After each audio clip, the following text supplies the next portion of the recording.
I'll try and ask him, or if the speakers want to just look in the chat, that's fine as well. But you have something you're going to talk about? Is that right? Speak up a bit.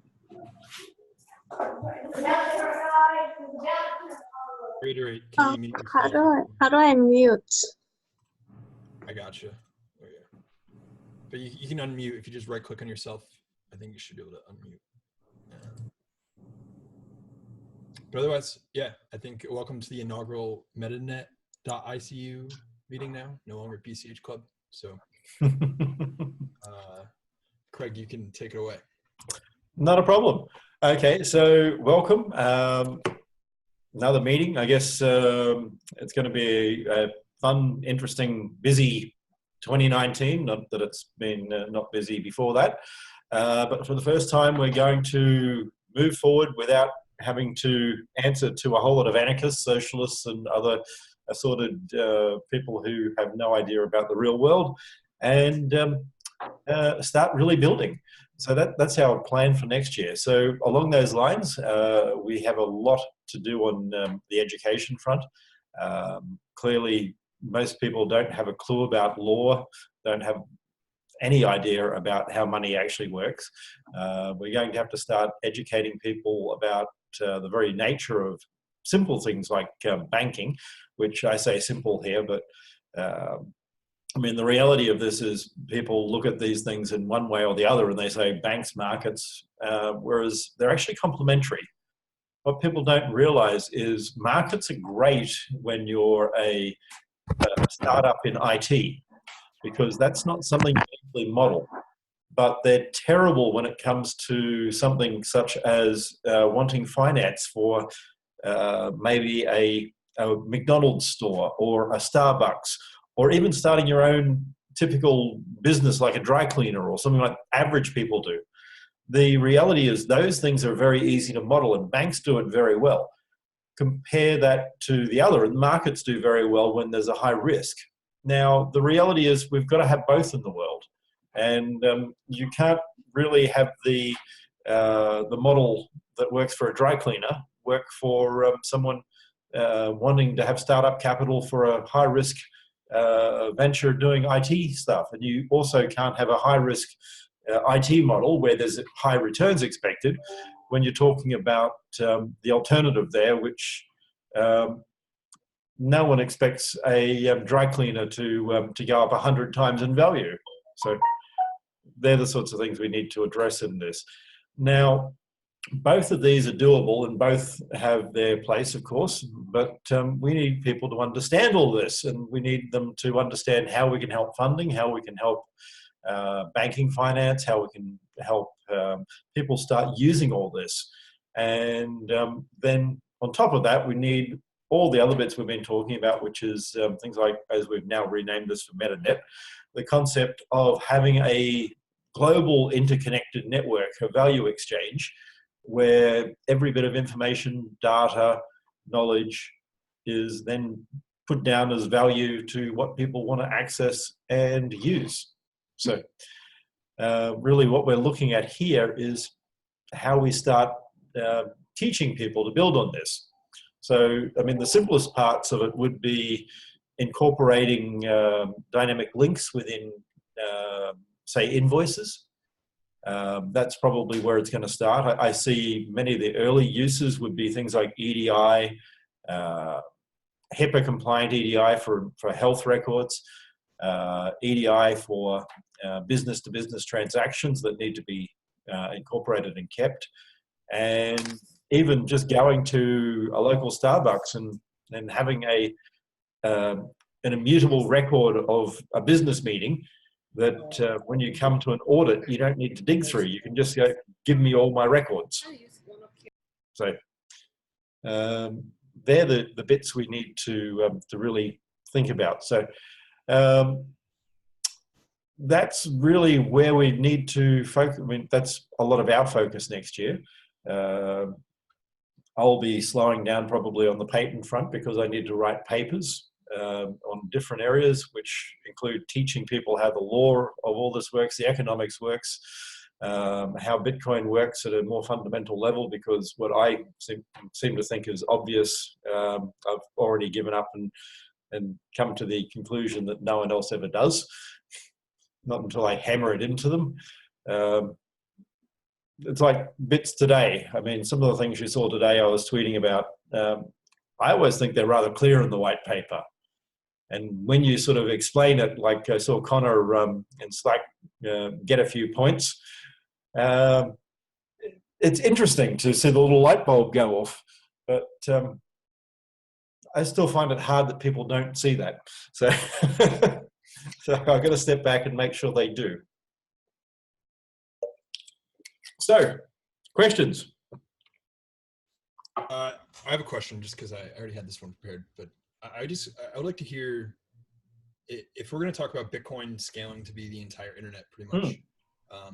Something that I haven't heard anyone talk about, especially not you, but like, what are the incentives? So if Bitcoin solved all these incentives for the nodes in the Bitcoin network, how do we solve the incentives for these preferred routing nodes, I guess, in the network? There'll be a variety of things in there. So miners and merchants will want to work together. Merchants are actually incentivized to get transactions out quickly. The ones who are doing zero conf anyway. So they won't all want to run this. So Starbucks won't want to run this. And if they do, it'll be a global thing that they'll sell to other people at the same time and probably spin off. So the reality is you end up with other people sort of selling services. How do I propagate network traffic faster? I take a little bit of a cut. You give me 1 Satoshi a transaction, and I chuck this to the miners, and I guarantee that they'll get it, and I can prove to you that they will get it faster. So how do I ensure that you can search faster? The same way Google does now, except instead of charging you in ads, I'll charge you under the general use and viability of what you want. Some people will want to be able to sell their information, which will happen as well. Some of us will pay for privacy, others will not care, and others will be paid by companies so that our search records are out there and everyone can get to them. So there'll be lots of people out there who don't earn a lot who will get free internet effectively by allowing people to see what they're doing and have an access sort of record of what sort of things they search for, so that it can speed up other people's access. Did that answer your question? Yeah. We have another question. Do you think a payroll system is needed for business to help for companies to be able to adapt BSV and pay employees? Yes, I do. So one of the things I've tweeted about, which I'll go into a lot more detail and we'll start writing up properly, has been one of our white papers that is now a patent, is the nature of using Bitcoin as a general ledger. Not just the single general ledger, but having cryptographic primitives to isolate privately every particular organization in a way so that I can have different invoice types, different accruals versus sort of purchase orders versus whatever else type areas in my GL, and still have it active and private in such a way that each individual record remains private. Now, part of that would be integrating the whole payment system and payroll. Some of those will be out there, generally speaking, in cash, and as we get more and more cash services, even better. But some will also end up doing things such as being able to pay government directly, which once we get tokenized sort of fiat or something similar, would actually allow for instantaneous transfer to governments. Some governments will be actually starting to take Bitcoin. I know of some that hopefully should start next year. Nothing terribly big yet, but everything starts small. But even the nature of having a tokenized fiat coin will then allow us to have instantaneous transfer, which is also used within Bitcoin. All right. So another question, how do you pay for privacy, or how do you get privacy once your data is on the ledger? Well, if you look at some of the things like what I've called number 42 before, when we're interacting between people, there's two parts to it. One, we should actually never reuse keys. So the problem with some things like BIP 32 is they use low-grade security in that instead of having all 256 bits, the methodology they use is actually only really 128 or less bits. But it's also highly linked and leveraged and easy to start determining people over time. So what we need to do is move away from that type of model to a use and delete key model. There will be uses for keys where people don't care privacy-wise, and the lowered security doesn't really matter. But at the same time, if you're transmitting and transferring, so like Handcash would do now, every time you reuse a transaction, you pay to a different change address and you pay to a different provider address. So you wouldn't have an Amazon key address. You would have Amazon give you a template. And then Amazon would have a different address for every single invoice. So you can integrate the invoice number and all of that in something that Amazon and you could determine, yet the rest of the world wouldn't. So the hierarchical system we have in number 42 is designed along those lines. It's designed such that we start with a single seed key, and then we create invoices based on records we want to understand and know, not about keeping the keys, but keeping the records.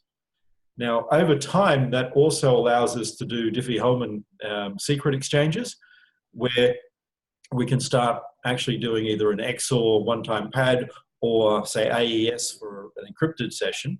And because both of us know the value as a joint secret, which we can calculate without even talking to each other. I know what address I'm going to calculate for you, you know what you're going to calculate for me, and now I can basically send you an encrypted Bitcoin transaction, and you can decrypt it, but no one else can see it. No one else can see the data within an op return, and it allows us then to have a methodology of distributing that information securely. On top of that, one of the things that will come out next year that I've managed to figure out was how to do a multi-part Diffie-Hellman. So unlike the normal thing where it's not considered viable in ECDSA to do more than two parties for Diffie-Hellman, that's something I actually worked out. So we can do a secure 3, 4, 5, 6, whatever group sort of exchange. So, which is actually a lot simpler than many people will think, but doable. So if we then have encrypted data, we could give the information to the tax office if we needed to. We could pull up our records and we could provably show where we've gotten them from. Yet at the same time, no one else on the internet can see. Great. I think we have a question from, I'm not going to pronounce your name. Hey, yeah, it's my question. Thanks for taking the time, Craig. I'm curious about what type of risk assessments that banks currently do that you think can be automated by the virtue of all these transactions being visible to trusted parties. Thanks. Are we talking about financial risk or information security risk? Financial risk. Okay, so I've written in the past on a number of topics to do with CATS, which is computer-aided audit technology. And it's something I used to, over a decade now, actually, ago, write. And some of those things were simple statistical tests like the use of Benford's law analysis, which is basically numerical distributions. people attacking a system are very, very bad at choosing random and choosing the pattern that numbers naturally fall in. And on top of that, you'll find each vendor will have a different type of distribution depending on what they're selling, how they're actually pricing things, etc. So you can actually start doing custom automated sort of alerts for how things are actually distributed, what time of day normal sales happen, where they're being sold to. And you can start looking at whether people are exceeding the bounds of what they're allowed to do. You can hand it over to audit companies who can then run it and report without even telling you. So you can have real-time background audits.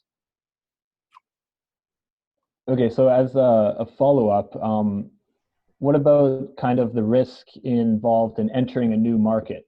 Do you think that kind of risk could be sussed out by observing the blockchain of transactions? As in, you want to go into a new market? Yeah, say I've got a very efficient dry cleaner, right? Can I observe the transactions of dry cleaners in this area and figure out what is best to do? Not directly, no. You'd have to actually do it more of an old-fashioned way. The privacy model of Bitcoin, if done correctly, means that every transaction from that dry cleaner is going to be to a new key, and there's nothing there saying that it's dry cleaner ABC.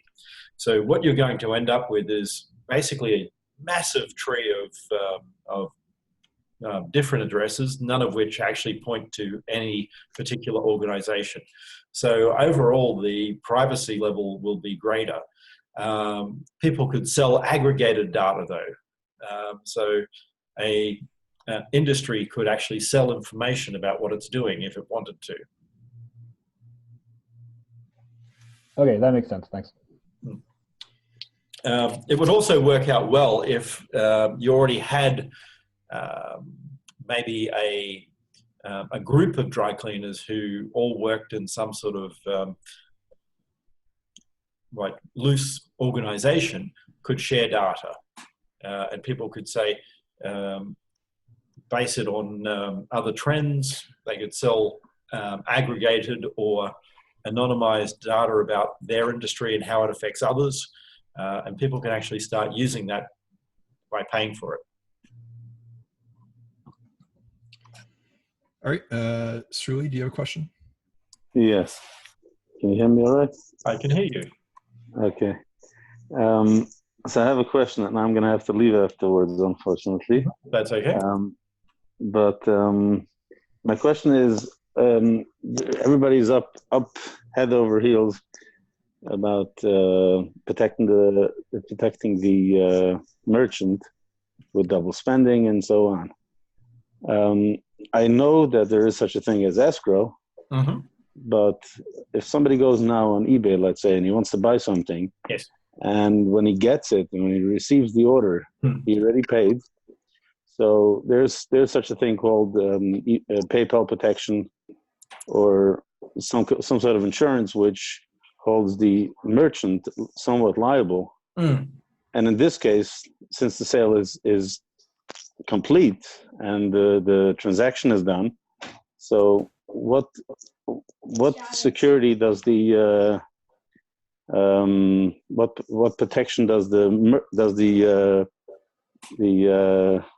consumer have in order to freely start going in and using crypto to merchants they're not familiar with? Okay, some of the things that I have been working on include sort of logistics solutions, which would include transactional sort of systems where you can lock the money away, and the merchant will now know that their money is safe as long as everything is delivered. So that would then be transferable in a chain, so that when the courier gets it, there's a bailment transfer that occurs. When the next courier gets it in the chain of that, it would hand across. And then when the goods are actually signed over, or there's some other action that you say is acceptable for a delivery, such as There's a picture of it being put on your porch that someone can put on an Oracle and say, yes, that's actually it.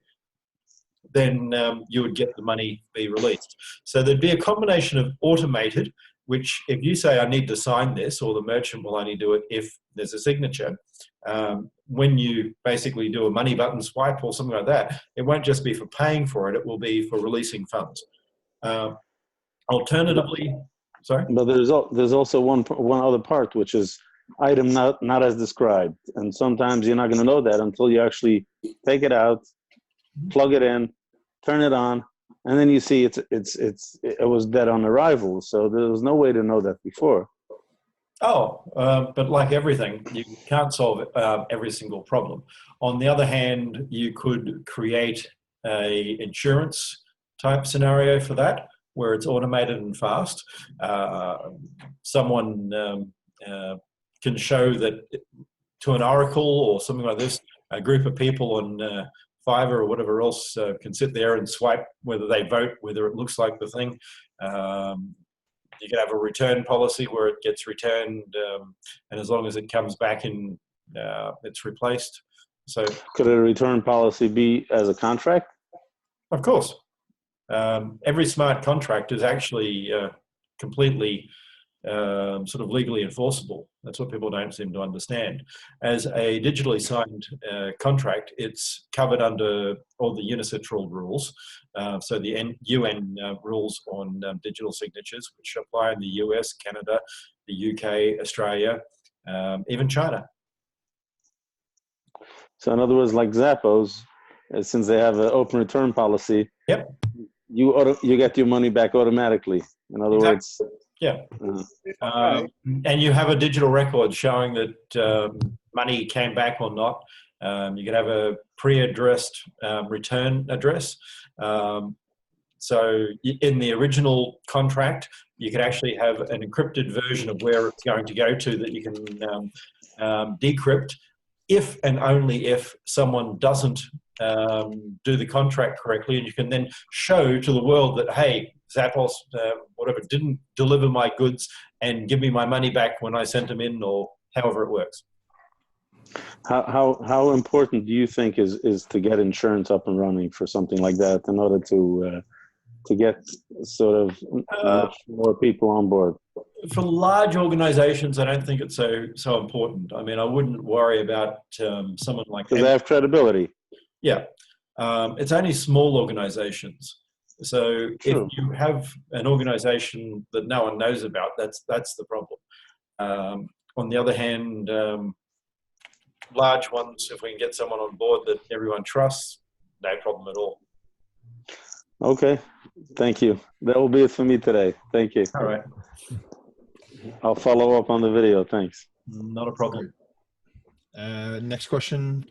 What is the minimum? I think this is something Nchain has covered in a couple presentations, but what is the minimum average number of transactions per second needed in the worst case scenario in the next halvening to make sure the miners still have a profitable business? Depends on what we're mining and how much. I mean, I'd like to see probably 1/4% or less transactions, with some free already from that. So what do we got? Got 1/4 cents. We got 600 times.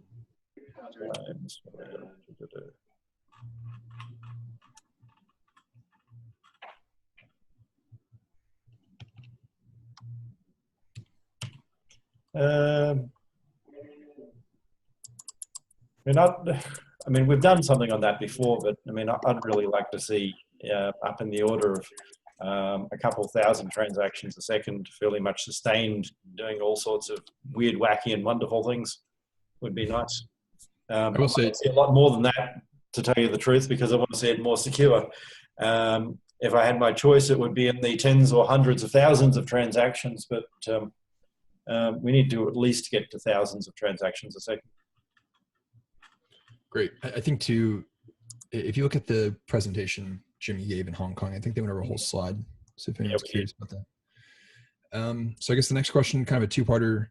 I believe the first question is just around what's the plan for unchained transactions, unconfirmed chain transactions, and then also just generally what is the legal policy around future businesses around Bitcoin?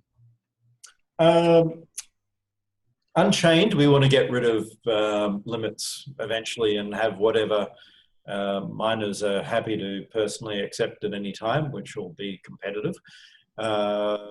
I can't give you the exact time frame on that. I'd like to see it as soon as possible, but many things and limited number of people. And what do you mean about new businesses? Sorry. Yeah, I'm not sure. Kind of broad. It just says, what about the legal policy we should follow for future business? That's a hard one. What sort of business? I mean, follow the laws in your area. If you're doing money handling and it's more than a few $100s a day, then there are money handling regulations in most areas. If you're a store, then different retail outlets have different requirements that have nothing to do with crypto. If you're, let's see, an escrow service, then there are certain requirements under law for escrow services. If you're going to be doing insurance, there are insurance requirements. None of these things change because you're on crypto or not. So, I mean, I guess the main thing is look at the particular local requirements that you have to actually meet, and don't think it's distributed, so I don't need to. The reality is distributed doesn't make you any less liable. All right. Raina, you have a couple questions? Do you want to go, or I can ask him? Up to you. Or do I? Thank you. Okay, so hi, Craig. So How are you? How are you? I'm good. How are you? Very well, thank you. Yeah. So I was wondering in the MetaNet structure, like where you have the kind of mandala shape, and then in the kind of inner, like not the innermost circle, that's the miners, but outside of that, there is some kind of nodes of different kind of functionality, like archival nodes, or what kind of nodes are there? Like what kind of services would they be able to do? Okay, so we're going to have both SPV, which will be very simple, limited, sort of just looking at the headers, a few other bits and pieces. And in the middle, we'll have merchants who will act to do much more. So depending on the service offered, a merchant, for instance, who wants to have a instant confirmation, or someone doing that will run connections to make sure that other people on the network can get proven access very quickly. So, for example, stuff like government records or land records, like what kind of node or service would be handling that? Like, the government. So you're going to have someone who can pull together and decrypt that when needed. So, like you have with something like tokenized, you're going to have specialist token services, and miners won't really care what they're putting on. It's actually in the interest of the miners not to care, because as a miner, if you're not caring, then you come under common carrier provisions. When you start caring about what you put in, then you actually get legal liability. So it is in the miner's interest to treat it like they're a telco and say, I don't care what I'm passing. And then you hand off the problem to other people who become other forms of intermediary, like a tokenized type scenario, or some other sort of land registry operator. And they will be there because you can't say that land registries are just going to be decentralized. They won't. Governments like to have their control of these things. We just want to make sure that it's completely open and transparent, and that everything is covered. So, for instance, here in the UK, we actually have legislation that means you can actually have a registered sort of property without putting your name down. But you pay huge amounts of tax. So strangely enough, there's a lot of Russians in Knightsbridge and places like this pay up to 20% of the property value per annum. Wow. Millions of dollars of tax so that they can own something that no one knows about and the government doesn't care because you pay the government enough money and they make special regulations for you, which is not a bad thing. I mean, if you want to have a anonymous record of your property and you're willing to pay that much, then you're actually funding other people in society. That's the interesting thing there. Yeah, they'll be able to do that on Bitcoin. It'll just be a bit cheaper than 20%. Exactly. And they'll be able to collect far quicker. Yeah.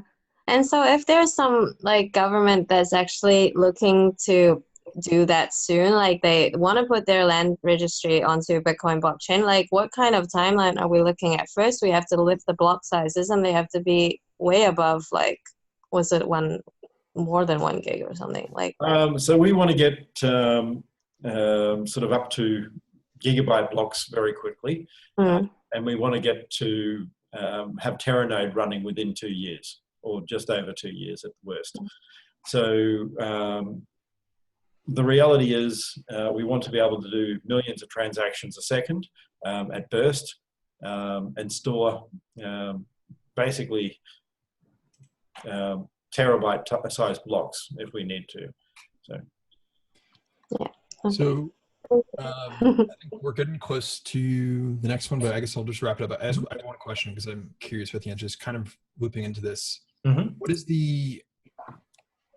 I mean, are we going to have like movies on chain? Like what is the future of like data on chain, off chain, and kind of that balance between, like, does it make sense?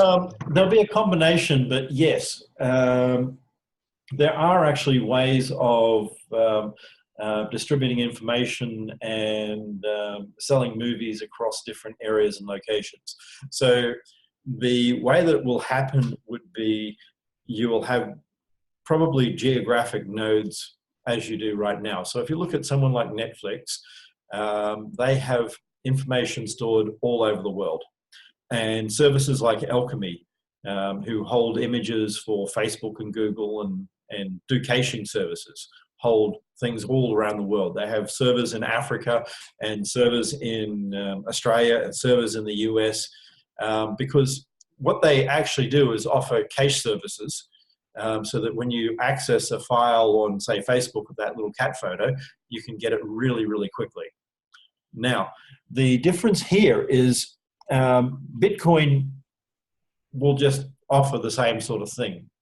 There'll be things that aren't valuable enough to hold on chain for a large size, and others will be. So it will all come down to the amount of value. But even then, if you're talking movies, you'll be able to stream that by selling the keys. So if you think about it, how many times do you need a movie copied in reality?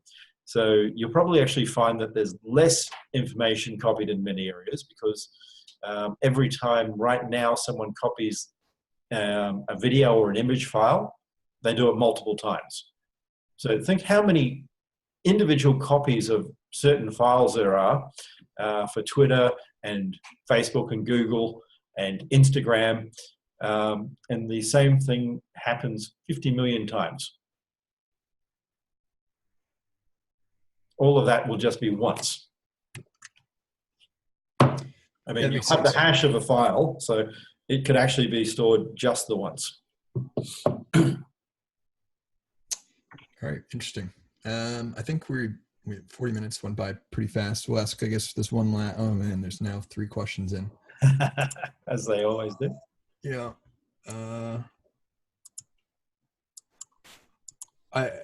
I don't know, Craig, you just want to wrap up, I don't know, your general thoughts on what your Christmas, what are you doing for Christmas and Bitcoin moving forward here? And then we'll move on to the next one. I'm enjoying a little bit of time with my wife, and we're going away and we're having a nice little getaway and a holiday, and yeah, just a bit of time exploring a little bit of Europe and getting ready for the next year. That's my Christmas. Very good. We'll keep this moving. So I think Brendan is going to talk next. Switch in the order here.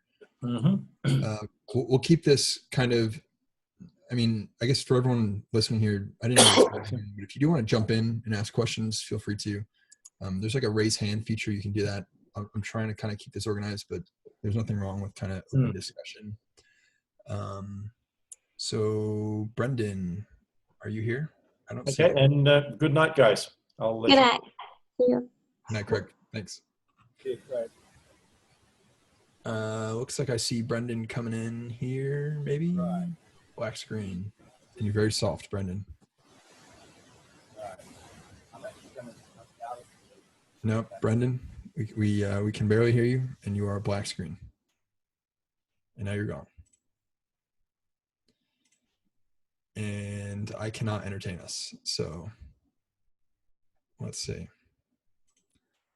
Sorry to everyone that didn't get your questions answered at the end there. Brendan, Maybe we can talk about the questions while Brendan is trying to get on.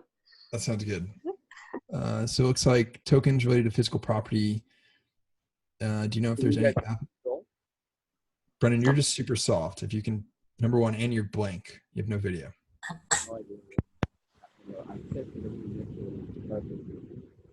Yeah, Brendan, we can't hear you, bud. You could be sleeping again, for all we know. We don't know. That's why it's black.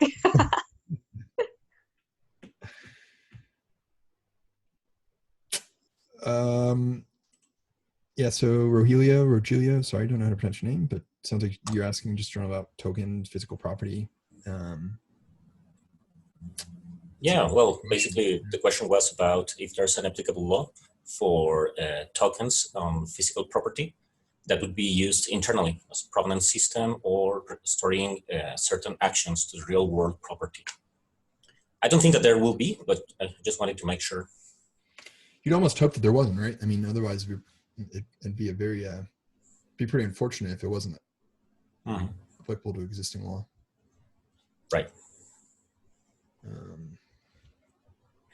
Sorry, I didn't quite catch that about real world property. Could you explain again what you meant?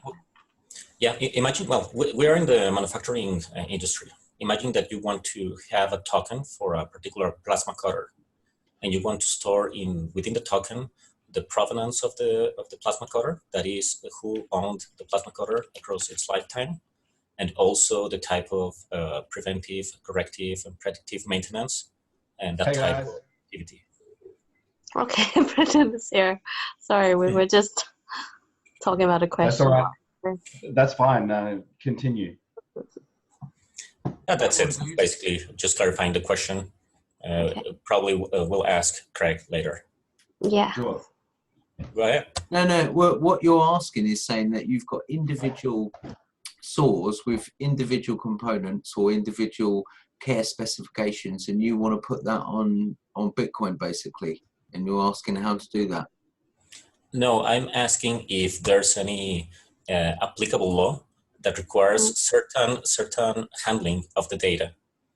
GDPR, if it was European, wouldn't it? Because it would be personal customer information potentially. Yeah, but Craig was answering inside that talk before that there's ways of privacy where you can encrypt and just put something into operator and that only those sender and receiver knows. So then you just grab it and decrypt it when you need, so you can protect the data that way. If I may, 1 second, how will you do it? Oops, that's a little bit loud. You can hear me. Yeah, basically, you can encrypt data within the blockchain, submit data, voluntary information, whether it's identity, records, or anything else, and then you yourself have an identity code or any kind of code, and have somewhere where you can put that information in, even through an Oracle or another platform, and that will then read the information off the blockchain, so that only you or anyone you give that code to can access that information. And that could be anything like medical files, as mentioned, or taxation, so you could prove. As Craig was talking about, taxation at point of sale, that can all be like recorded with a proper database on the site, and then have that side encrypted, like business provides this service. And so, you know, the web page where you go and put in the code and get to the encrypted information. So if anyone ever asks, you just give them the code, they look at that, see that you paid all your tax. And that is if they even ask, because all the tax office is receiving all the tax anyway at the point of sale. So they're only going to ask if the tax is missing. And anyway, Brendan looks like he's up. Can I just add to what you were saying there, Joel? Is one thing that I think is going to really change entire aspects of how systems are built is the public blockchain, because what you have now is a situation where if you need to pass data from somewhere from 2 points on opposite sides of the world, instead of having what you previously needed to do was have a way to establish a secure kind of tunnel between, you know, the point where the data was being generated and your database. And, you know, you had to have all secure socket layers and all this kind of stuff to protect that data from being snooped by people as it makes its way around the world. But what you have now is the ability to simply wrap the data and push it up to a public blockchain and then pull it out wherever you want to look at it from.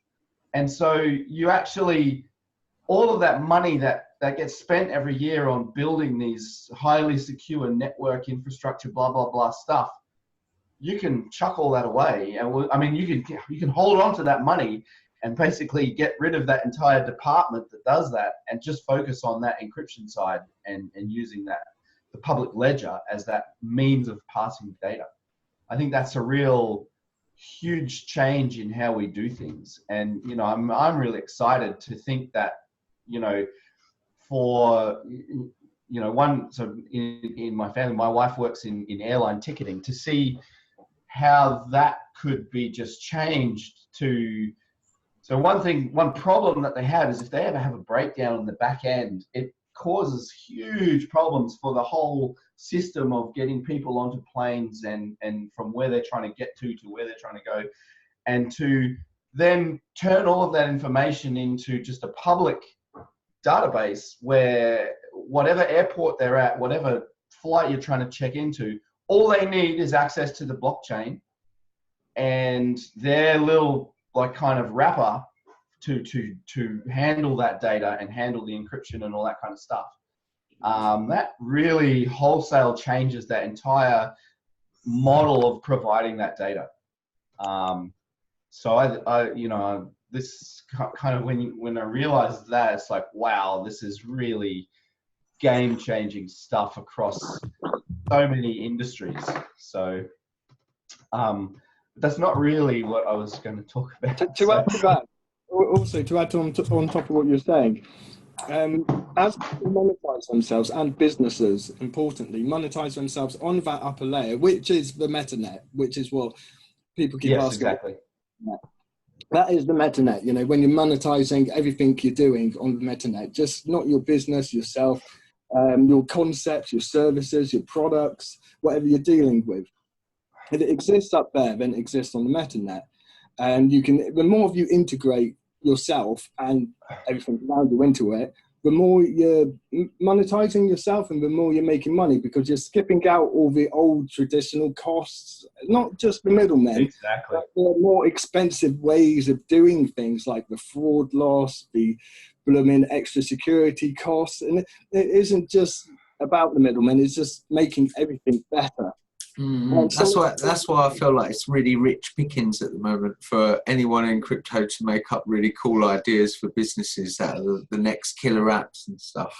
So someone was saying earlier about what are the next businesses and things, but it's not just about making new businesses, it's about subsuming the current businesses. Exactly. There's a lot of the current businesses pasted in a way which undercuts what the costs were before. And then you can make money doing whatever business, as long as you can start doing that type of business. Or, you know, until, like Craig was saying, the big businesses are simply, like you were just saying, Shem, there's room, market for people to adopt those businesses and undercut, because not only are they saving, that saving can be passed on to customers.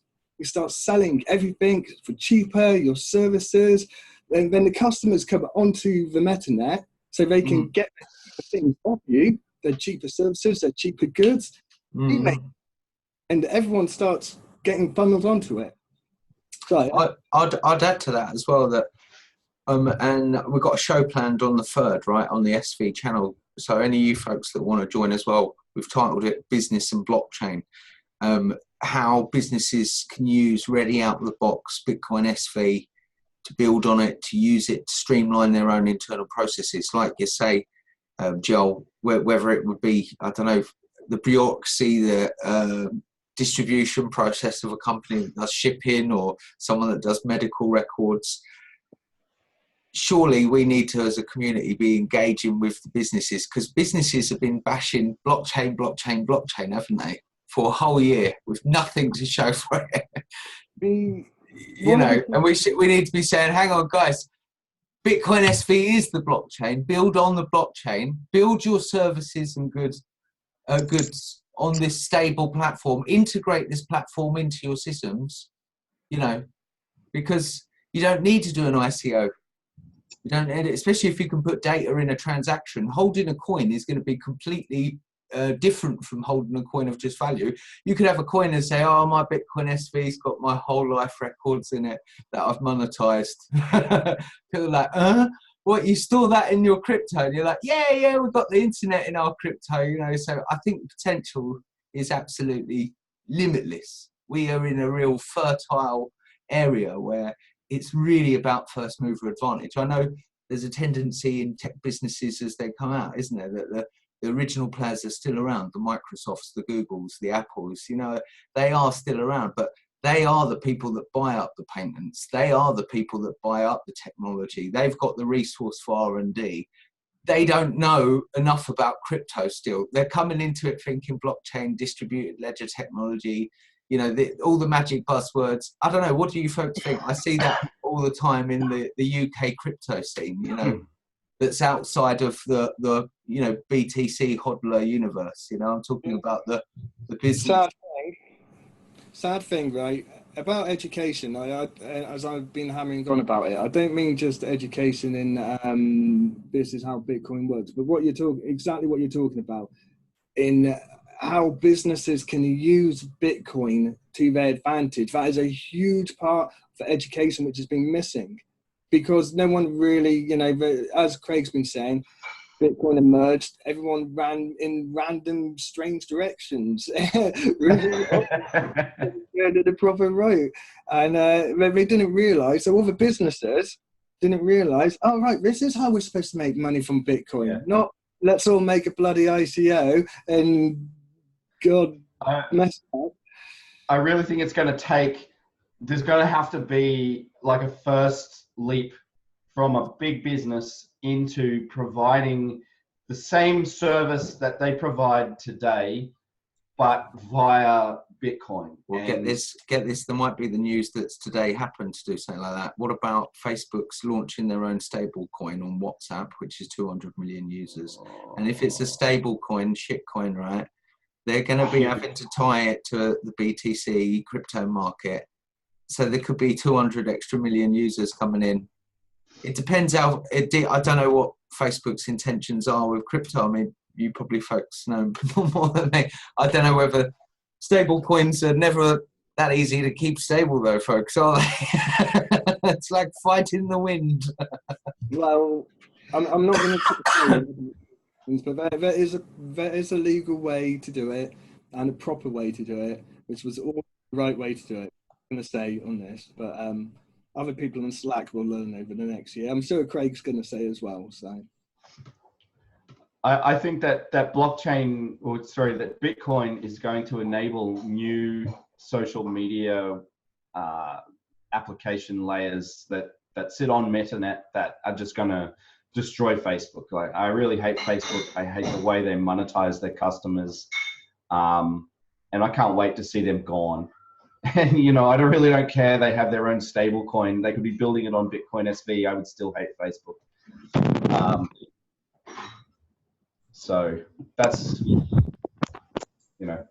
but maybe I'm a bit anti. I don't know. I just feel like what the amount of information they have on people, and the fact that they've been for a long time shown not to really give a crap about your privacy, and they'll just sell that to anybody, tells me that they're not really your friend. You're the customer. Sorry, you're not the customer. You're the product. Yes, yes. And MetaNet gives a lot more options. People can compete with Facebook. I mean, Facebook is going to be integrated unless they try to, respect the same privacy that other companies can do through Bitcoin. Like you're competing on the same thing, so they have to evolve also. That's right. Yeah, and I'm hoping that someone moves faster than Facebook and takes the opportunity to create something new. Can I ask a question? Can I ask a question that I'd love everyone to go through and answer, right? Especially, it's fantastic to see all of you fantastic people all together in the same room in cyberspace. But you folks must be absolutely excited and pumped. Would have you believed 6 months ago anything that we would be at this day today? And also, how do you feel about this blossoming SV community that seems to be blazing a trail in every direction? I'd love each one of you to go through and just give us a little bit. Does that make sense? Look, I think, certainly even a week before the split happened, I did not expect that we would be here today with 2 coins, with this current situation where we've had the market completely split. To me, it's actually pretty sad, to have had that happen after all the work that we've been doing. We were really starting to create momentum. I had merchants coming to me and saying, Bitcoin Cash is the only crypto that anybody spends. We're ready to go Bitcoin Cash only for our point of sale, like our crypto business point of sale. That has been completely destroyed. So in a lot of respects, I'm still happy about the outcome, because I think that certainly for me as a Bitcoin purist, what we have come away with in terms of a vision and a shared direction, I really feel like there's in Bitcoin Cash, there was easily kind of 20-30% of the people had completely different ideas about where to go. I feel like in Bitcoin SV, that's less than 5%. It's literally, it's less than 1% of people don't share in the exact vision of where we're going, which is fixed protocol, build on rock, scale from there, and show the world that we are ready to be the public ledger for all applications. I think it's a great outcome long term, but short term, it's kind of really just thrown massive spanners in all kinds of different projects that were being pushed out. We really had great momentum, and that it's kind of, I feel like it's cost us maybe 3 months, but not really much more than that. Maybe three, maybe 5 months. Shem thinks 6 months. So my 2 cents on. Yeah, go. My 2 cents on this is that, well, if Bitcoin or blockchain is the universe, we're still at the Big Bang. So there's still a lot of energy, a lot of friction, a lot of collisions, and a lot of disruption going on. And I guess that we are doing what we have to do. I mean, every person are having their own view of the world. They're trying to pursue that view. And it's okay to explore, it's okay to address what they believe is best. The thing is that they put their investments, their savings, and then they do it emotional. So they stick to what they believed at the beginning, because otherwise they would be at a loss, right? They would be moving out at a loss. So I believe what we're doing has been okay. We just pivoted from BTC Core, pivoted from ABC, And what we're doing is, okay, we might be wrong in some points. Only time will tell, right? But we all do actions determined by what we believe is okay. Yeah. So let's embrace all these different views and all these different approaches.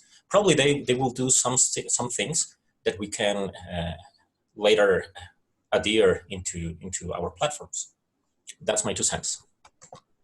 So real quick, I want to make sure we get through the speakers, and then we're happy to do this free form at the end here. But Brendan, I know you want to talk about like POS things. Yeah. Okay, sure.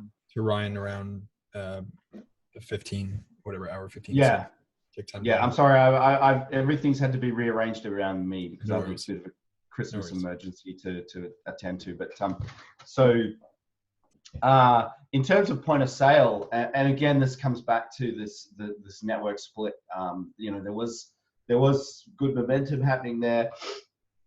I feel like again that's been kind of 3 to 6 months, and in some respects that's kind of good because it actually allows us 3 to 6 months to kind of position ourselves and really work out what's important. But so one of the things that I had been working on, and I'm still working on it now, although the direction is kind of changing a bit, was getting these devices. So you would have, I think many of you would have seen the video that I made the other day, where I was able to use this device using the NFC and using hand cash. I was able to do 8 transactions in a minute. And to me, that's such an important part of achieving merchant acceptance of Bitcoin transactions in just a normal retail environment, is the speed of the transactions. I really see the QR code and the need to scan QR codes with cameras as one of the biggest user interface problems that we have right now. And as soon as we can migrate everyone away from that as a way of actually creating Bitcoin transactions is the best, is great. So having hand cash on Bitcoin SV is huge. And I'm already seeing a lot of people in Bitcoin Cash really starting to make noise about wanting a Bitcoin, a hand cash alternative. So something that provides that speed of transaction on Bitcoin Cash, and they're not getting it. So that makes me even more happy. But so there's a few things that are going to happen moving forward. So one, longer term, what I am hoping to achieve is to build a system where we are providing, and it probably won't be this device, it'll be something. There'll be, I think, a few different types of devices that we offer that are suitable for different types of merchant and that sort of thing. But that the devices themselves and the actual point of sale systems themselves would be given for free or at quite low cost, and we would implement a microtransaction architecture that would pay us back as the device was used. So basically, every time a merchant took a payment in Bitcoin using this device, it would pay 5 cents back to us. And the reason that we can do that is because it's Bitcoin, and because Bitcoin moves like no other money. There's absolutely no way that you could implement a 5 cent per transaction monetization of a device like this with the current system that we have. You're either aggregating hundreds of uses up into one monthly payment, or you're charging a rental fee and funny accounting tricks. We can do away with all of that, and we can literally make it as simple as every time you use the device, we get a payment, and that is all that it needs to be. And so longer term, the goal would be to have a range of POS devices that merchants can access at low or no cost, which pay for themselves by being used. And the goal of the fund would be to proliferate point of sale devices basically everywhere, so that we, it's because I think for point of sale, for a merchant, the setup cost and the cost of operating that machinery is a very significant part of their business. And one of the things that we've been finding is we go around and talk to people is, when you ask someone, if you have a friend who's a business owner, go and ask them about their point of sale devices, because it's one of these things, it's a real pain point. And when you start talking to people about it, you can instantly kind of see that this is something that's hurting them and hurting their business, because the fees and the cost of managing that is to me, it's quite outrageous. So they get charged like an installation cost. So the cost for the actual hardware itself, for someone to come in and set it up and get everything running. And we can't really get away from that. Like, that would still be something that would have to be done. You'd have to have someone come in and set it all up to operate within their retail environment. But moving on from that, the ongoing costs. So currently, they pay for everything to be set up. Then they pay like an annual rental fee, which is on all of that equipment. Then they pay a per transaction cost to use that equipment, which is often kind of like 20p or 25 cents here in Australia. Then they pay what's called a merchant discount. So they have a guy who sits behind their POS and whose entire role in this system is just to accumulate their transactions that come in via a credit card and turn them into a lump sum payment that goes into their bank account. And he gets oftentimes kind of 0.5% of all of the money that comes in through that network. So you've got so many points at which merchants are having to pay money just to be able to take money. And what I really am hoping to do is to cut that back to, they only pay money at the moment in time that they take money, using the device that they use to take the money, and cut all of those middle guys out and really simplify the whole process. So long term, that's where I think we need to get to. Short term, I think what we're going to see first is that we will, there will be, so there are efforts now, and Sv alluded to this. So Lorian Gamaroff, during his talk at CoinGeek, alluded to this. So Sv have been paid by nChain to do a very deep dive into how POS systems work and how the transaction information is actually sent from the POS device to the bank, validated, and then returned to the merchant as like a payment received kind of notification.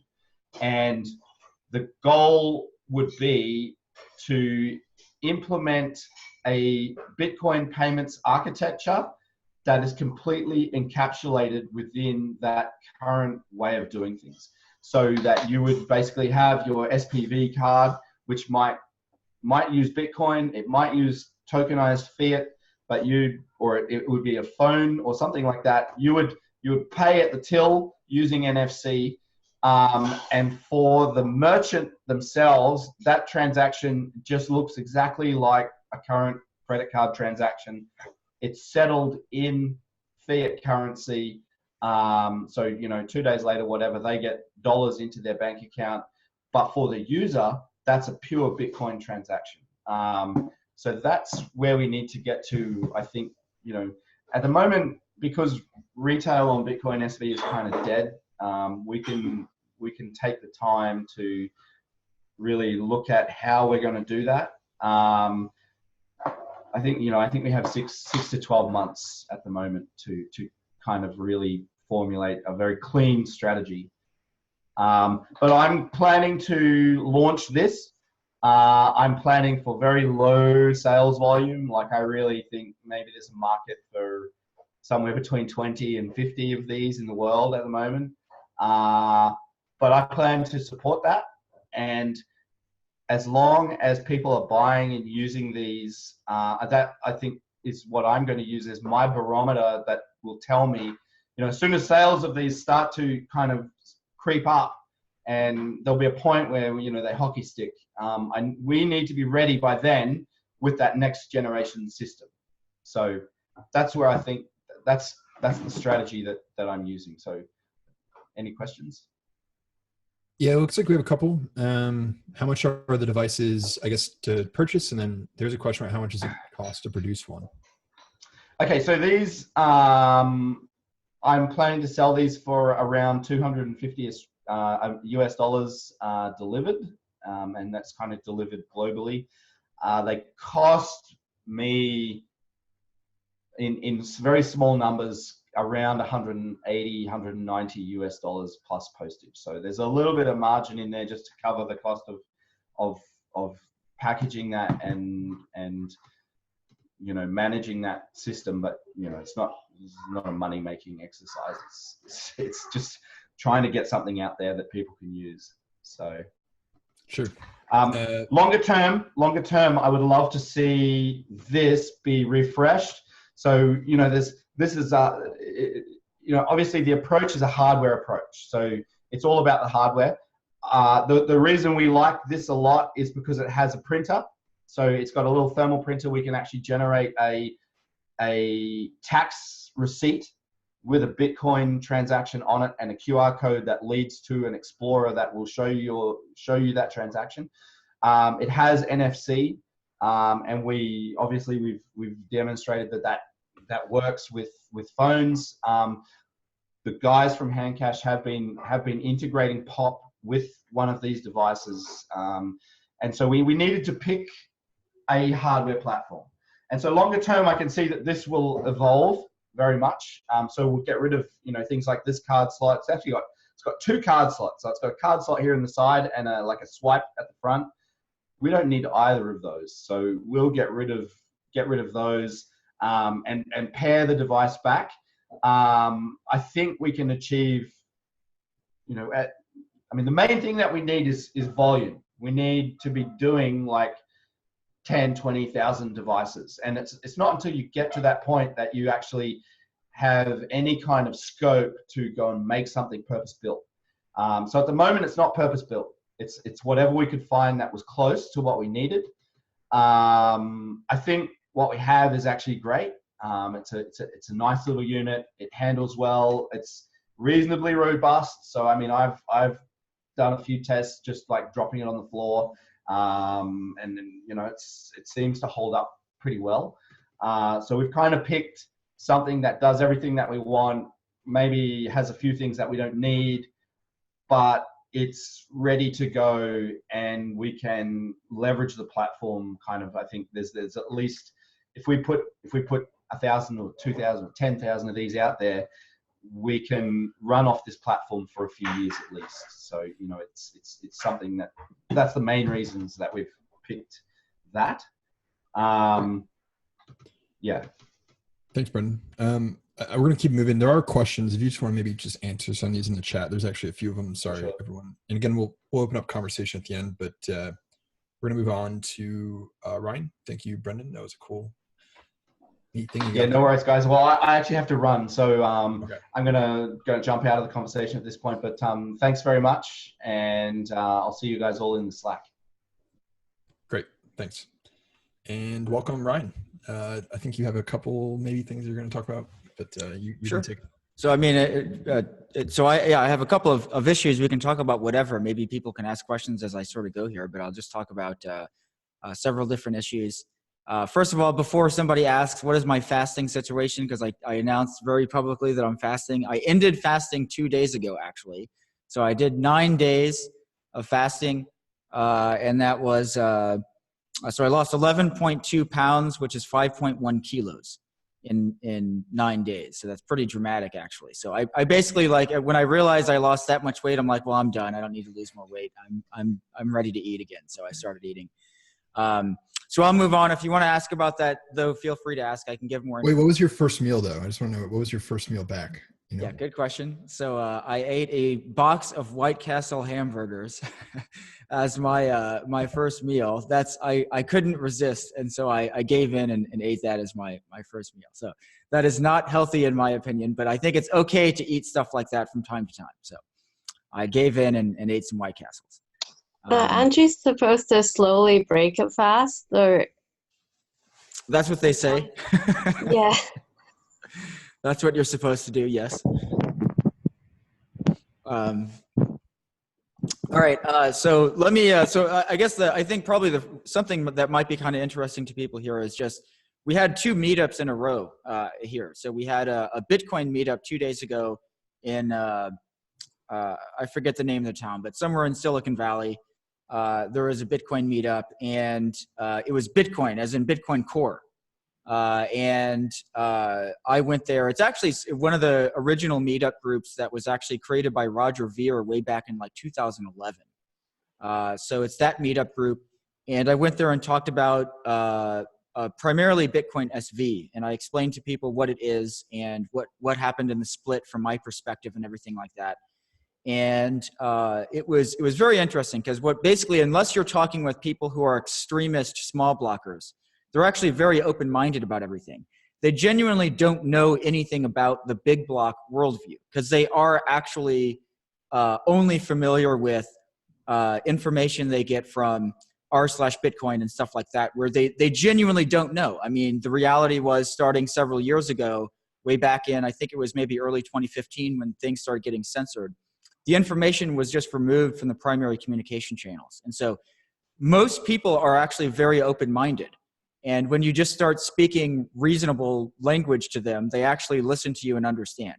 And so that was true for about 95% of the people in the audience. And then there were 2 people there that were very small blocker, I call them small block extremists, who are kind of uninterested in hearing what we're talking about when we talk about big blocks. And so that'll be interesting when that video is made public and you can hear their questions and my answers to their questions. But they were clearly, uninterested in this idea of big blocks. And there were exactly 0 people there that were favorable to ABC. Like not that they were anti-ABC, but like no one, they weren't opinionated one way or the other about the Bitcoin Cash situation. So that was a Silicon Valley one. And then last night we had one in San Francisco. And this was actually a Bitcoin SV meetup that was primarily put together by a few people, Sonu, Ash and Joshua, and I hope I'm not forgetting someone, who are just here in the area, and they put together a meetup for Bitcoin SV. And just an interesting anecdote, we had, I don't know, something like 25 people there. At the peak, it was quite a few people, I thought. And it was a bit larger, actually, than the Bitcoin Cash meetup that was a month ago. And what ended up happening was we had a meetup a month ago that was on November 15th. So like the day of the fork, we met up in San Francisco. So it's really interesting to meet up on that day and talk about things and then watch everything unfold. So we kind of hijacked it. And what happened was Sonu had a meetup in San Jose that he converted into a San Francisco meetup. But he is the one who's like friends with all the people that have the place and everything. So we made it in the same location. So we basically flipped the BCH meetup group to a BSV meetup group, basically. And so now we're going to keep meeting regularly for Bitcoin SV in the same location. So anyway, so that was really high quality, lots of really interesting conversations with people. And we got some photos, and I sent it over to CoinGeek because they asked. So CoinGeek will probably write an article about that. And we sent them so the people that own the place had like a really, really high quality photographer take excellent photos. So it looks really, really nice. So that's that. Other things, people often ask about what's the status of Money Button. So let me give you guys a brief overview of what we're doing with Money Button right now. We're doing things like, in order to help solve the onboarding problem, onboarding meaning how do we get crypto to new users? We are looking at referral systems and affiliate systems, and we're still in kind of a research and planning phase about how this is going to work in Money Button. But one great way to onboard new users is basically if you are someone who already has crypto, you can give crypto to your friends. And so the people who are friends of crypto users are an example of like a vertical. It's something where if we can onboard those people, it's a little bit easier because their friends can onboard them. So we're looking at ways to incentivize onboarding your friends, basically. So we can do all sorts of things where we'll actually pay people to onboard your friends. And so long as this is linked into our business model, we'll be able to do this sustainably. So that's something we're looking at. We are doing a few other things. We've done a whole bunch of design work around all sorts of things. You'll see. I guess I may as well say some of them. So we have a new onboarding flow that's way better. So it's going to make a bunch of people happy who've asked for a bunch of stuff about related to the way our onboarding flow works. We're solving a lot of those problems. We're going to have a new discovery page. This is basically, right now, there's no easy way to see where are the money buttons. And so we're going to let you easily see, like, what are the apps that use money button. It's like a really important missing piece right now in money button is that you have no idea where they are. And so we'll have a discovery page for that. We have made a giant update to the way our monitor works. Our monitor is something where we monitor the transactions on the network. And we wrote it in what would turn out to quickly be a very poor way, which was we were doing a bunch of heavy lifting for every single transaction on the network, which started to break when blocks were big. So the stress tests were killing us, basically. And so we rewrote everything so that we're not doing any heavy lifting for almost any transactions. We're only studying, not studying, but like processing our own transactions. And this is not so easy when you try to figure out how to do things like notice double spins and stuff like that, and do so in a way where you're only looking at your own transactions. So we solved all those issues. We rewrote the monitor, and our new monitor is much more scalable. And so we should be able to basically handle the stress test. Probably not quite yet. If there's one before Christmas or something, I'm not sure we'll handle it because we're not going to merge the code yet. It's not quite ready. It might be ready, but we just want to be sure before we break our own wallet. So in any case, we did that, and so we rewrote all that stuff. And then the other thing is we've got countless app ideas. So we're going to be writing several new apps, like the poll app that we showed everybody recently, where we had you could vote on the logo. We're going to iterate that idea, and we've got countless other apps that we're going to actually make just so we can show people how easy it is to do things. And all these will be open source, and we'll give people the source code so you can see how to do things with Money Button. And this is going to be paired with documentation, so you can understand basically how easy it is to actually do applications like this with Money Button. Okay, so that's all the stuff with the sort of the next steps with Money Button. Then I'll have a few other comments here. So just general things. So like, I think in the SV world, I think that it's valuable if we all appreciate the importance of getting a 1 gigabyte block as soon as possible. I believe that the most important thing we can do, we as in everyone who is involved in Bitcoin SV, is just get a 1 gigabyte block. It's okay if it's completely artificial and it's a stress test as soon as possible, because as recently as 2017, I remember talking with Bitcoin Core people who laughed off the idea of a 1 gigabyte block, that it was just an absurd thing that was impossible. And it's not impossible. You can definitely do it. Let's just do that, and this will completely change the discourse in the entire blockchain industry. I think it's the single most important thing we can do.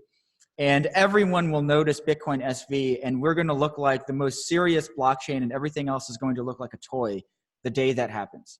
So I think that's the most important thing. Other things, so the logo, we made our test logos. Clearly everybody else is still making new logos and stuff. So I don't know what the situation is with that. We'll probably put together another poll where we just take the new, like another round of logos, and people can vote again with a different set, like the ones that, InChain put together, and there are a few other good ones. I personally really like the one that's a lowercase s, the Satoshi symbol with 2 small lines on the middle. That's my personal favorite because I think it solves every problem. I think it's a way of, first of all, we should use Satoshis instead. In my opinion, we should, like when we display the units, you shouldn't normally display them, first of all, in my opinion. I think we should display fiat to most people. But when you display them, I think it's actually better to use Satoshis just because the full unit is just too large. And so we may as well go to Satoshis. And then that solves several problems because it's the original thing, right? Satoshis were in Bitcoin originally. It also is Satoshi Vision because a Satoshi is a part of Satoshi Vision. And then also it doesn't conflict with BTC. So even though it is Bitcoin, we're not like using the exact same symbol they're using. It's still something different. So I think that's probably the best. And also you can write it down easily.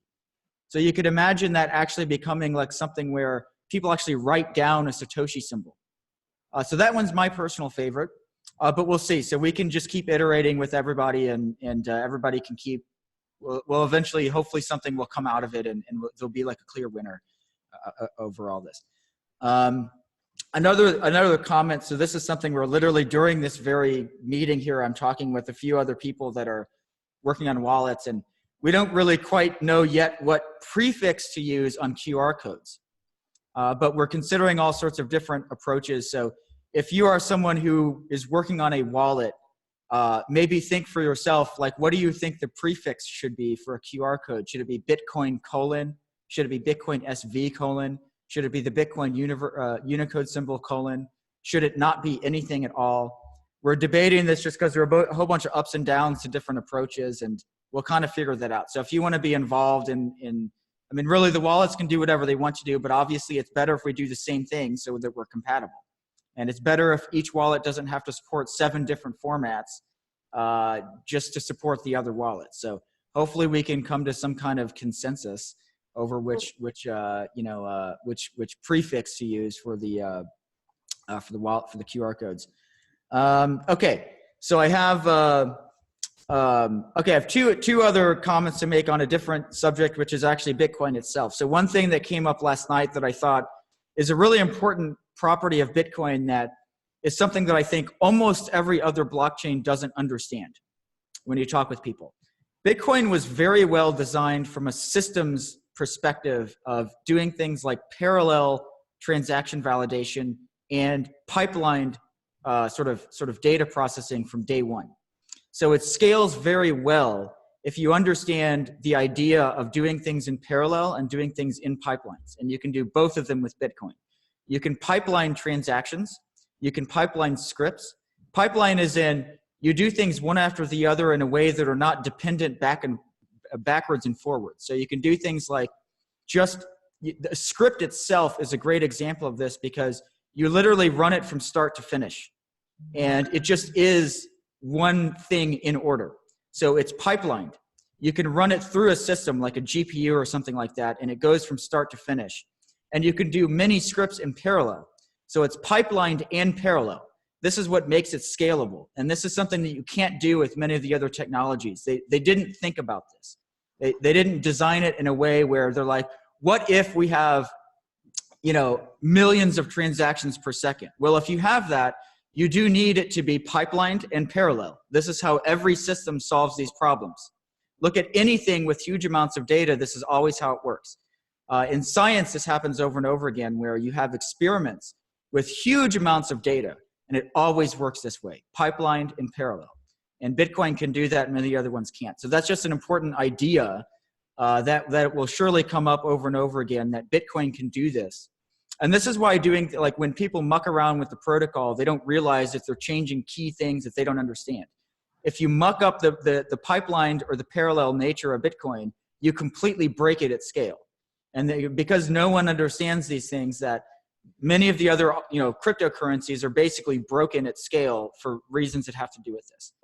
Like Ethereum, for instance, it's really, really hard to parallelize and pipeline Ethereum. It just doesn't really scale very well. They're going to have to redesign it to be able to scale it. Okay, so that's just a comment on that. And then I want to say another thing that came up last night that's an important idea, which is what happens in a world of one miner? Because people okay, so this came up last night and 2 nights ago. People are saying they're like, these Bitcoin Core people, their first question is, well, obviously everyone knows that there's inevitably one miner on Bitcoin SV. And so obviously, therefore, it's fully centralized and permissionless. And so, and then not everyone can run a node. And so they say stuff like that over and over again. I want to say that although I currently have no idea how, I wouldn't say no idea. I would say that I think it's way better if we have at least 3, right? Because if you have at least 3 miners, no one has 51%. But actually, I want to throw out an idea that I've actually heard no one ever mentioned before, that I actually think it might be possible to have a single miner. And the way this would work is you have to understand how the economy works in general, where you have, it's not that you don't, it doesn't matter whether there's one. You want to make sure that there's no trusted central party that controls the world's money supply. That's what you actually care about, right? It's not like, what does it really matter if there's even a single business that just hashes stuff, so long as they don't actually control the network. And this is true when you understand that everything about Bitcoin gets partitioned into specialized entities that do everything. So you could have one mining entity that owned every single sort of mining, plant in the world, all over the world, like Amazon owns all of them or something like that. But they don't necessarily control the network if they are not involved in validating transactions or constructing blocks. If the construction of blocks actually occurs by a completely separate entity or group of entities, and I'll give you an example of how this might work. You could have actually a coalition of entities organized anyway, where actually different groups of people actually create sub-blocks that they then distribute in a pipelined and parallel fashion throughout the world to different entities that assemble things into actually a block header that's mined by the single miner.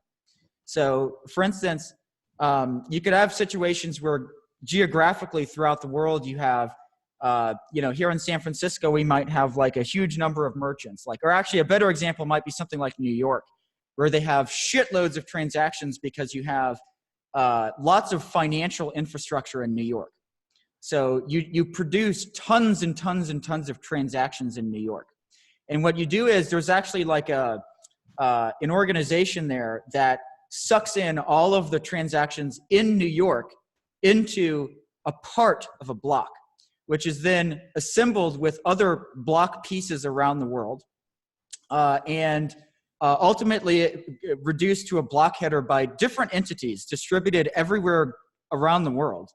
And the transactions come from everywhere, passed off, and ultimately passing off a block header to the one miner. So anyway, this is just an idea that I thought of within the past, like 15 hours or something like that. So this is not completely thought through, but I just want to throw out the idea that maybe it is actually possible to have a single miner. And so long as you don't have that one miner actually controls everything, that the control is distributed across many, many entities around the world that do completely different specialized functions that are related to producing a block. So anyway, I'll keep thinking about that, and I hope that the other people think, just because this is going to keep coming up. And I would love to be able to give the argument to someone that although it's not like desirable to have a single miner, if it actually works out, I would love to be able to say that. That would actually be the best answer, is that that's actually allowed within Bitcoin to have a single miner, and it can still be completely trustless with a single miner.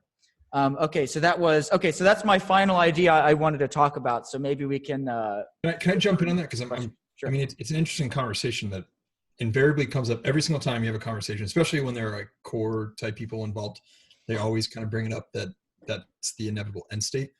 But I think it's almost like to say that one entity would even control the hashing is so unrealistic to begin with. Like, I agree with you that I think it'd be kind of cool to be able to sketch that out, but I find it interesting that it always kind of comes down to because even if it was 3, I think that, people have made this argument before that even if it was just 3 miners or pools, I guess, right? It would most likely be pools.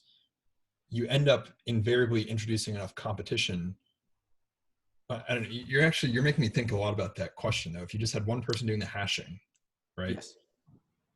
It's an interesting idea. I don't know. Well, I'll say that, and it's not like I want that to happen, but it's more like, what do you want, and what is the actual goal, and what is allowed by Bitcoin? And you still it sounds better that we'd have at least 3, But again, like when you think about how everything about it is broken up into specialized entities, like the supply chain. The supply chain is a great example where no one understands the entire supply chain because companies just, produce stuff and pass it around in a way that no one understands how everything fits together. And that can be how Bitcoin is. And an example I thought of last night was, there was a recent a situation where you had this article from Bloomberg where they accused Supermicro of having been infected with a Chinese plant, which was a spy hardware inside of Supermicro motherboards that were then infected in Apple and Amazon and some other tech companies. And all the companies involved denied everything about this. But it brought up the interesting idea that no one even really understood this or knew anything because no one understands the supply chain. None of the companies involved understand the entire supply chain. The journalists don't understand the entire supply chain. And it turns out to be because no one understands it or is involved or can even figure out how to, it's really, really hard to just mess up the supply chain, actually, because all the different companies have completely different ways of working with other companies and validating the stuff that they need to validate, that it turns out to be actually really hard to inject something at like a spy device at some point in the supply chain. So it's not because everyone's validating everything, but because everyone's validating something different. So, and that can be exactly how Bitcoin works, right? Can I ask a question, Ryan? So you're saying that you have some kind of weak chain idea where different miners contribute to a block, but why would there be different miners if you said there's only one miner? So why would there be these different miners? The problem was that there's only one entity, right? I mean, well, because it's more like mining itself gets broken up into several different sub functions. But why does it need to be broken up into sub things? If there were different miners, they could just exist as different miners. It doesn't need to be. It's just that it can happen, and that you can create businesses that solve problems for people. And so imagine you do something where as blocks get bigger, it turns out the transaction validation is very hard and miners suck at it. So you just make a business that validates transactions, and however it is that you do it, you're able to do it way cheaper than any of the miners. And you say, hey guys, we're going to do this for you for way, way, way less expensive than you currently do it. And they're like, hell yes, sign me up because I'm going to earn more money. And so when you draw out the implications, everything gets divided up continuously into further and further specializations.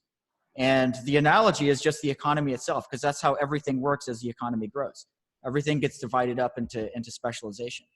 I mean, to validate transactions faster, it's just for them to develop better software. And as a miner, you would pay that yourself. Why would you actually kind of offshore that work to someone else? They can. No one's saying they shouldn't. If they can do that better, then that's what they should do. The other thing companies want to do is they often want to control things and grow around their specialty. So, Amazon is another great example because they're such a remarkable company. Mm-hmm. They grew in. I mean, they were a bookstore on the internet in 1995. That's all it was. But now they're like the infrastructure of the internet because they kept growing outwards, and actually instead of further specializing, they just grew. So they can do that as well. So it's not like I'm trying to prescribe the future. I'm trying to say that what can happen, companies can do whatever they think is best for them. And a configuration is that it's mining itself is divided up into many different specialties.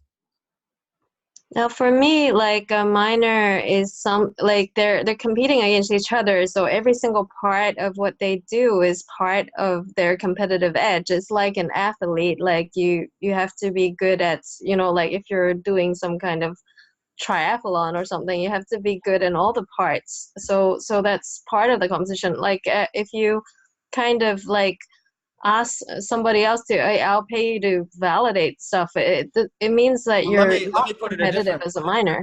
Because there's another way people talk about Bitcoin that's a little bit off, which is the idea that a miner is a person. What if or a like miner a opens pool or up- something, you know, like as a company, like it's like a competitor, as in you imagine like this node and that node and whatever, those nodes are competing against each other to like publish like answers to the hash puzzle and to propagate that.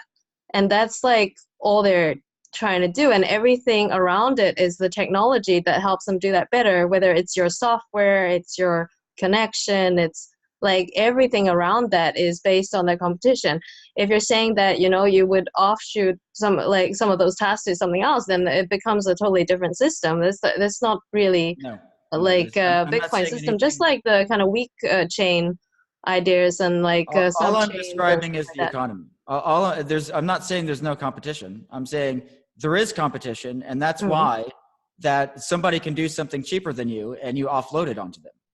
Because Yeah, and from my point of view, I'm just imagining, I don't see a world where you separate the functions of the actual, like what a miner or mining node does, because that is part of how Bitcoin is designed. And if you, like economically, I don't think it would actually make any sense for them in the end to there's exactly to zero offload it to requirement someone in else. Bitcoin that a miner has to be a legal entity that does certain things such as hash power and Yeah, there's no like legal obligation for them to do anything of these. I'm just saying that like to let someone else be better at validating blocks. They are not like the best, like they're not a competitive miner. They're saying they can't function here, so that you pay someone else to do it. I don't think that economically would make sense for them. Of course, Like you would just not be a miner then. let me put it differently, because again, like you know, within miners, who is the person that does the mining and the transaction validation?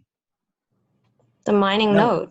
No one. I mean, the mining node is like a nebulous arrangement of people and things. I mean, you know, we like to put things in categories like Bitmain is this entity or whatever, but obviously the reality is a lot more subtle than that.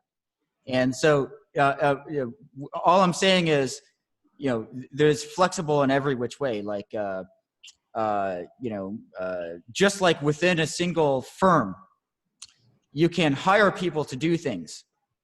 You can also contract out to different firms. It's just a different way of doing it. So instead of Bitmain being a single company, every single person could be a contractor having contracts with other people. That would be like imagine it working that way. Instead of having all these different mining companies, every single person involved was actually an independent contractor having different contracts with everybody else they interacted with. That's kind of what I'm saying. Like that's a way it can work. That's quite different. There is no miner in that, like the miner, there is no person that is the miner. It is an arrangement of contracts between people and computers. There are some arrangements that work. They're pools, right? I mean, people are hash contributors, and there's like actual mining node, which is using like the pool software to gather the hash, and that part of the function. Stop right there. There is no actual mining node. What does that even mean? The mining node is again like a, what does that mean? What there is are computers and machines and network connections and data. There is no the actual mining node. But that is a node. Like a node is a specific term for like a peer in that network, and it's a node. So I mean, yeah, it's made up of machines. Yeah, but what I'm saying is that's true by definition because that's like a model of the world. But what it actually is something different. Yeah, sure. I mean, there's people and machines behind it, but inside the network model or the small world network, that is what it is. But don't be confused by the model then, because this reminds me of all sorts of errors people make where like selfish mining. Like I was talking with, gosh, who was it? Last night about this. Like people run into these errors where you confuse the model with the world. The model is abstraction. Yeah, what I'm trying to ask is like, mostly like why, like you're saying that a mining company would be somehow like uncompetitive in verifying or doing whatever they're supposed to be doing.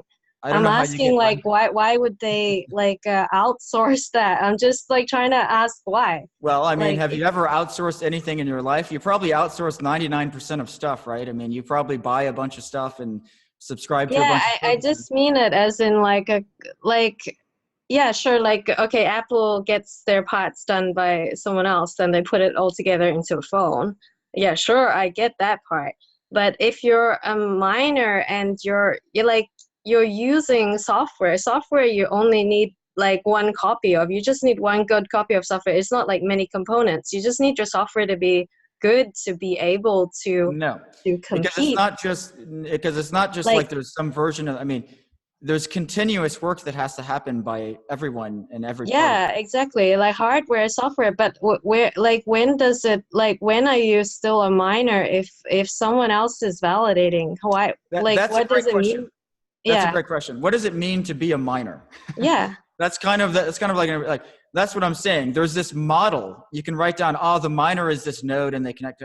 That is a model, but the real world is not that way. Actually, if you try and pin down who is the miner, it is not necessarily clear. I think that's the terminology actually hasn't been clear. Like when you talk to people from Core or even from Bitcoin Cash or anywhere, like what a miner is not clear for them. For them, it's the guy. Like it's the guy with some ASICs. That's exactly how they think about it, and that's why they're like you're a miner is a person, and that's how they see it. What I'm saying is it's not really that way. That's just not not how. But Bitcoin if you works talk now. to like Craig, for example, like a miner is like that node on that network that is like propagating their block, the answer of the block. So that is clearly people are using it in different ways. I think. I'm going to interrupt it here a little bit.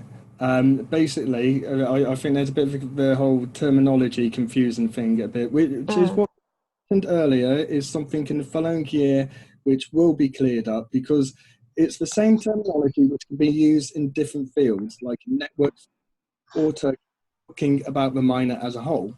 So these are things which I think we're all going to be helping with, Ryan as well, and quite a few of you, we've all talked throughout the following year, and Craig especially. So definitely something to keep in mind. But I'm going to move that conversation on a little bit onto onboarding, because I know that's something you wanted to talk about, Ryan. I'm hoping that's been on your mind. Sure. So yeah, look, I mean, my latest thinking on this is it's really best to just avoid interacting with banks altogether, because it's getting increasingly hard to do fiat onboarding. So, Coinbase announced, I think it was today, that they're going to shut down their Coinbase buy. Or actually, I don't know if they announced this. This might actually not even be public. But anyway, I already said it. But I think they sent us an email actually that said they're going to shut it off. The Coinbase credit card buy widget is it's a widget you can inject into like a website and allow users to buy crypto with a credit card. The problem was that banks in the US stopped allowing people to buy crypto with a credit card in March, and so it basically became useless in the US, and Coinbase is predominantly in the US, and so I'm not even really sure what fraction of people this thing actually works for, but it's probably a small fraction. So that means things are getting worse instead of getting better, right? It's actually getting harder to onboard people to crypto. Of course, in Bitcoin SV, the split makes things harder, because now there are fewer exchanges that support Bitcoin SV than that supported Bitcoin Cash before the split. So it's harder. So I think it's better to explore every which way of onboarding people that doesn't involve that at all. Now, it is ideal from the user perspective, like if they already have an existing payment system. You look at it from the perspective of how Money Button works, that you see Money Button on a newspaper or something like that, you click Money Button, and what is the onboarding flow? Ideally, you could just use whatever payment system you're familiar with, and if that's a credit card, then that means typing in your credit card info.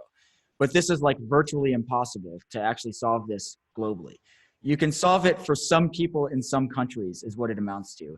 And it's currently basically not possible to solve it for most people in most places. So if we can work around the banks, then we don't have that problem. So earning it's the best way, referral systems, affiliate systems. And I wrote up that document from a few months ago about every conceivable way to onboard people.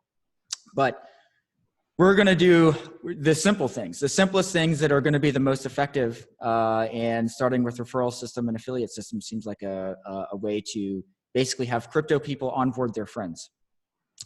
It seems like a really effective way. So that's onboarding. Is that sustainable for you? Like, are you worried about the sustainability of that as a business, I guess, or I don't know? Well, I don't think that's the only thing we need to do. It is one of the things that we can do. The way to do fiat onboarding, like it's hard to imagine how we're going to be able to do this without ever doing fiat onboarding. There are lots of ways. I mean, you can still sign up for an exchange. Like once you get crypto and you get an experience, you go through that experience and you understand the value proposition of it. You're going to be a lot more motivated to actually, sign up at an exchange and buy crypto. That's one of the answers. So that you can use an exchange. The exchanges do exist. It's just that you can't sign up instantly is the problem. But you can sign up in 1 week, and they usually don't take longer than that. And sometimes they're pretty fast. Sometimes they can be 15 minutes or something like that. But 15 minutes is still a lot worse than 1 minute.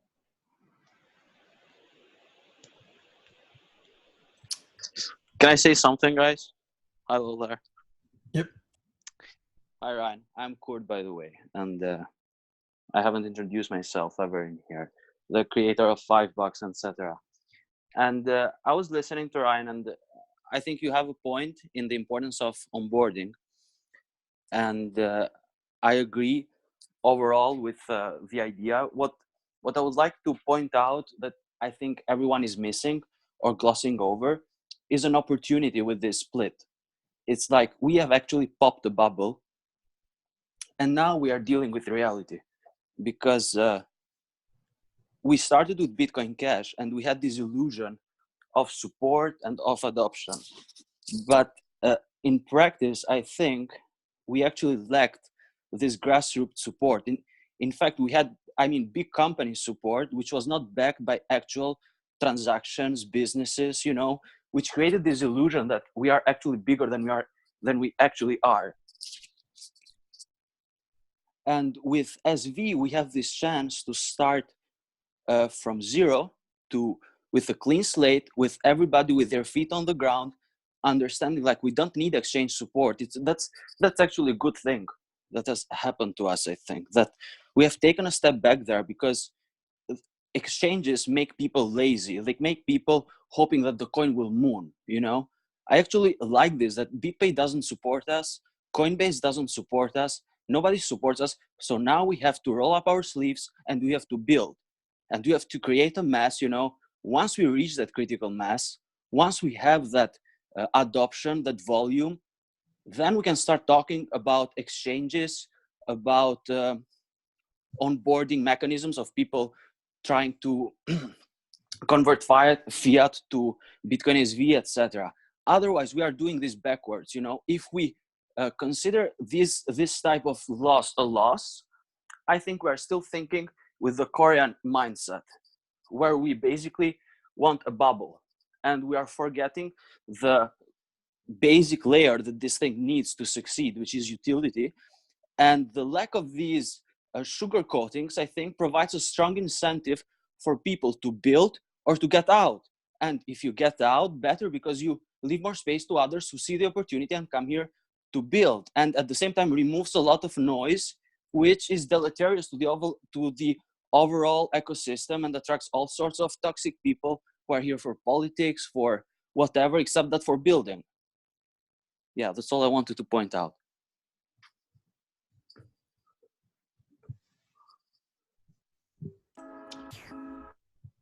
Yeah, I think those are good points. I think what I'm gonna do right now, if there's no objection, I'll stop the recording, and then we can just kind of open it up for general conversation.